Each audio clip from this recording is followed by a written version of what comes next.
The rain had stopped hours ago, but the roof of the Harper house still dripped, steady and hollow. Lena Harper stood at the foot of the attic stairs, a flashlight trembling in her hand. She had promised herself she wouldn't come back here, not after the funeral, not after the nightmares. But the lawyer's letter had changed everything. "Your mother left something for you," it said. "You'll find it where the past still listens."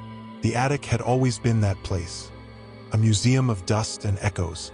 The bulb flickered when she pulled the string, casting yellow light over old furniture draped in white sheets. It looked like the ghosts had already claimed their shapes. She moved carefully, her boots crunching on forgotten toys and brittle letters. A framed photograph sat on a chest by the window, a family portrait from when she was 5. Her mother smiling softly, her father stiff and younger, Marco, her little brother, half hidden behind her mother's arm. And then, in the corner of the picture, a man, partially blurred, but his eyes, they were clear, watching. Lena frowned. "That's impossible," she whispered. The man looked familiar, too familiar. She had seen him before, in dreams, always standing in the same place, always silent. As thunder rumbled in the distance, she turned the photograph over. Something was scrawled on the back in her mother's handwriting. "He never left us. Forgive me." Her stomach tightened. She set the frame down and reached for the trunk beside it.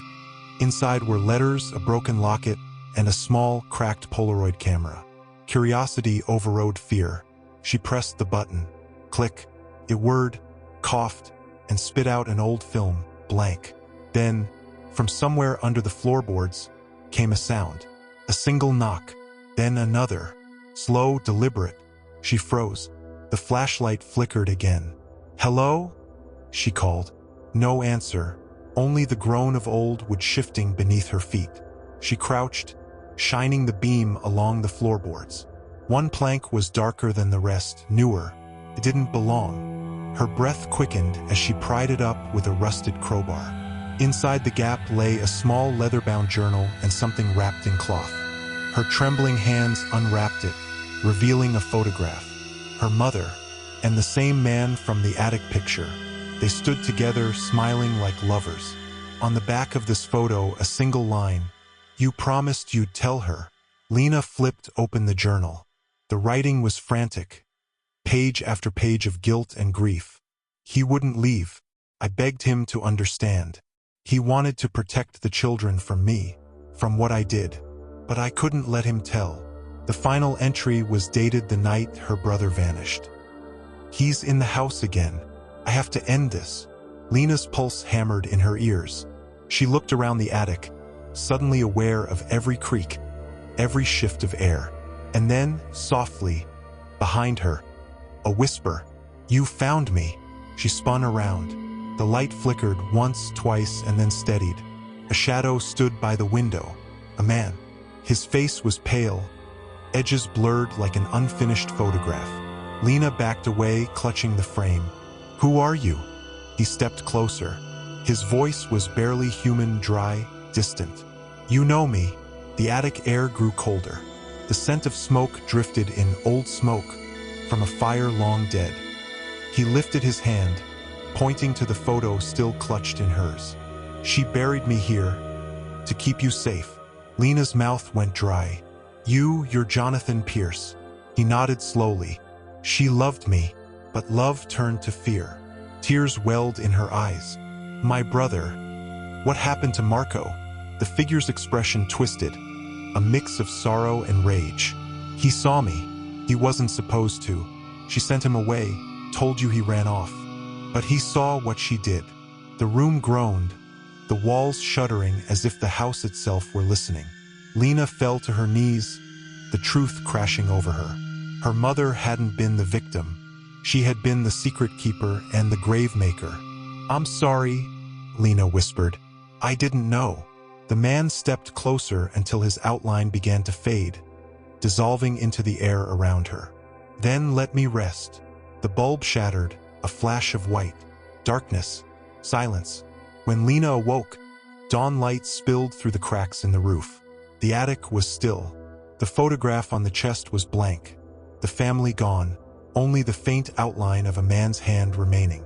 She placed the journal beside it, whispered a prayer she didn't remember learning, and turned to leave. As she descended the stairs, she felt lighter, but not free. She paused halfway down, glancing back one last time. There, in the reflection of the attic window, stood a familiar figure, pale and watching, and beside him the faint shape of a child. Some photographs don't capture memories. They hold what refuses to be forgotten. The Harper house had been empty for months. At least, that's what Lena told herself when the calls started coming again. They began as faint clicks, late at night, always around 3 a.m., followed by a whisper she couldn't quite make out. At first, she blamed the old landline, the one her mother refused to disconnect.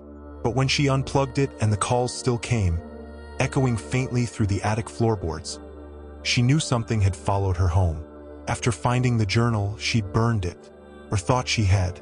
She'd scattered the ashes in the woods behind the house and promised herself that the past, her mother's sins, Jonathan Pierce's ghost, Marco's disappearance, was buried for good. But promises don't mean much to the dead. The next evening, as dusk bled across the windows, Lena returned to the Harper house for the last time. She'd sold it, finally, to a couple from out of state who didn't believe in ghosts or stories. She only needed to collect a few final boxes from the attic. The key stuck in the lock before it turned with a sigh, as though the house itself was reluctant to let her go. Inside, everything was as she'd left it, quiet, heavy with dust and memory.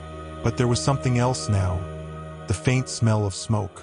Not fresh, not burning, old smoke, the kind that clings to what can't let go. She hesitated at the base of the stairs, her heart thudding softly. The attic door hung slightly ajar. She hadn't left it like that. Lena took a deep breath and climbed, each step creaking like a warning. When she reached the top, the bulb flickered once, then steadied, bathing the attic in pale gold light. The photograph was back. It lay neatly on the chest where she had found it before, but the image had changed.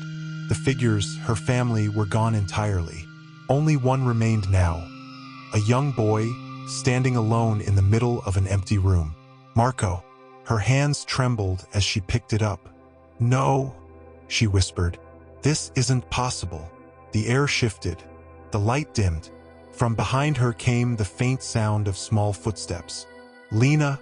Her body went rigid. That voice, high, uncertain, was unmistakable.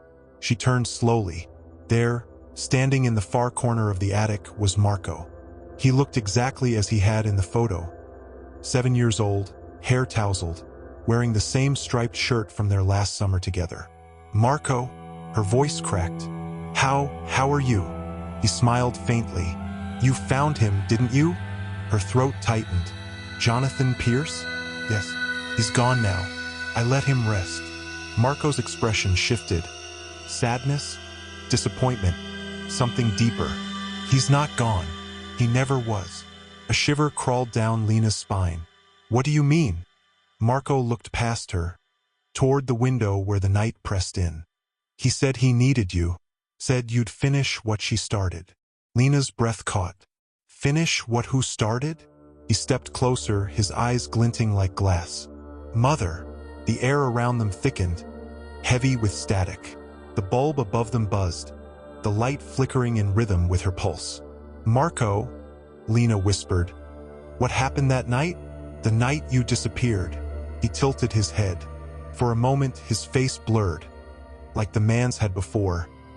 Edges soft, features melting in and out of the light. "She made me hide," he said softly. "But he found me first." The attic groaned as if under strain, and from somewhere behind the walls came the faint sound of breathing, deep, slow, patient. "Who found you?" Lena asked, stepping forward. Marco's gaze flicked past her again. "Him." Lena turned, and the photograph slipped from her fingers. Jonathan Pierce stood in the doorway. Only this time he wasn't a shadow. His form was sharper, almost solid, though the air around him still rippled, like heat over asphalt. "Lena," he said gently, almost pleading, "you shouldn't have come back." Her voice trembled. "You asked to rest. I did what you wanted." He shook his head slowly. You freed me from her, but not from this house. Marco clung to Lena's arm. His touch was cold. He's lying, the boy hissed. He always lies. Jonathan's expression twisted with pain. You don't understand. She trapped us both here. The bulb above them flared, light bleeding into white, and the room trembled. Dust fell from the beams, old memories stirring to life. Lena stumbled backward, torn between them. Stop, she screamed. Tell me the truth. Jonathan raised a hand, his eyes dark. You are the truth. The words struck her like a blow. What? He stepped closer, his voice breaking. You were the reason she did it. She thought if she hid the truth, if she hid me, she could keep you pure. But it's in you, Lena. The gift, the curse. That's why the photograph changed. She backed away, shaking her head. No, you're trying to trick me. Marco's voice cracked behind her. Don't listen to him. Lena turned, but the space where her brother stood was empty. Only a faint outline remained in the dust, like a figure burned into film. Jonathan's voice softened. She trapped his soul in that photograph. She couldn't bear to lose both of us. Tears stung Lena's eyes. Then help me free him.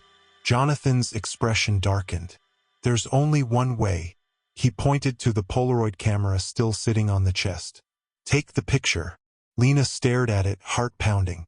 Of what? He smiled faintly. Of yourself. The attic light burst, plunging the room into darkness. Somewhere in the black, the camera whirred. Click. A flash illuminated the attic. For a single, blinding instant, and then silence returned. When the sun rose, the Harper house was quiet again.